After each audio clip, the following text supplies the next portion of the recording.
બારડોલીમાં ચોમાસા પહેલા પૂરનું સંકેત ટાળવા તંત્ર એક્શનમાં આવ્યું છે. ગત 2 દિવસોમાં રચાયેલા તપાસ કમિટી બાદ 69 મિલકત ધારકોને આખરી નોટિસ આપવામાં આવી છે. કુદરતી વહેણમાં ગેરકાયદેસર દબાણો કરનારી સોસાયટીઓ અને બિલ્ડરો સામે કાર્યવાહીની માંગ ઉઠી છે. ચોમાસાની ઋતુ બિલકુલ નજીક છે ત્યારે સુરત જિલ્લાના બારડોલીમાં ડીએમ નગર, MN પાર્ક સહિતના રહેઠાણક વિસ્તારોમાં પૂરની સ્થિતિ સર્જાઈ છે. ત્યારે ભરાતા પાણીની ગંભીર સમસ્યાને કાયમી ઉકેલ માટે નગરપાલિકા અને ડ્રેનેજ વિભાગ સંયુક્ત રીતે મોટી કામગીરી શરૂ કરાઈ છે. ગત દિવસો રહીશોનો વિરોધ વધતા પ્રાંત અધિકારીના નેજા હેઠળ તપાસ કમિટી બનાવાઈ હતી.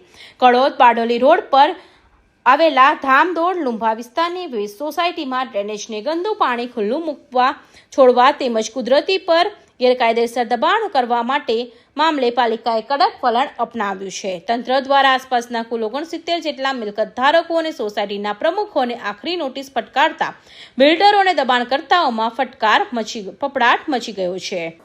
જી સર, જે ડીએમ નગરમાં પાણી ભરે છે બાબતે સમિતિની રચના થઈ હતી, શું કાર્યવાહી કરવાની, શું કહેશો?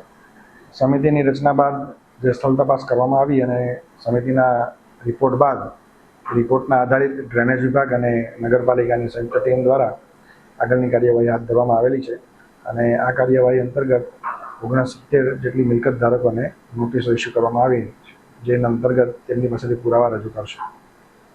કેટલા દિવસમાં લોકો નોટિસનો જવાબ આપવાનો હશે અને ત્યારબાદ કાર્યવાહી કઈ રીતે કરવામાં આવશે?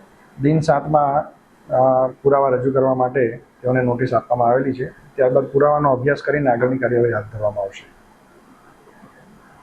નફાખોરીના ચક્કરમાં બિલ્ડરો દ્વારા જે તે જગ્યા ખાડી પુરાણ કરી બાંધકામ કરી નિયમોની એસી તેસી કરી હતી. બારડોલી પાલિકાના ચીફ ઓફિસર અને ડ્રેનેજ વિભાગના નાયબ કાર્યપાલક એન્જિનિયર સંયુક્ત નોટિસમાં તમામ 69 મિલકત ધારકોને 7 દિવસમાં મંજૂર પ્લાન, બિનખેતી હુકમ અને માલિકાને પુરાવા રજૂ કરવા આદેશ કરાયો છે.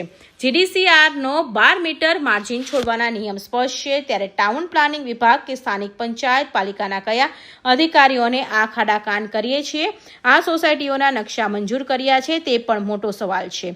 બિલ્ડરો તો પ્લાન્ટ કે મકાન વેચીને નફો કમાઈને રવાના થઈ ગયા, પરંતુ આજે નોટિસનો સામનો નિર્દોષ રહીશોને કરવો પડી રહ્યો છે. Suresh Rathod, Hind TV news, Bardoli.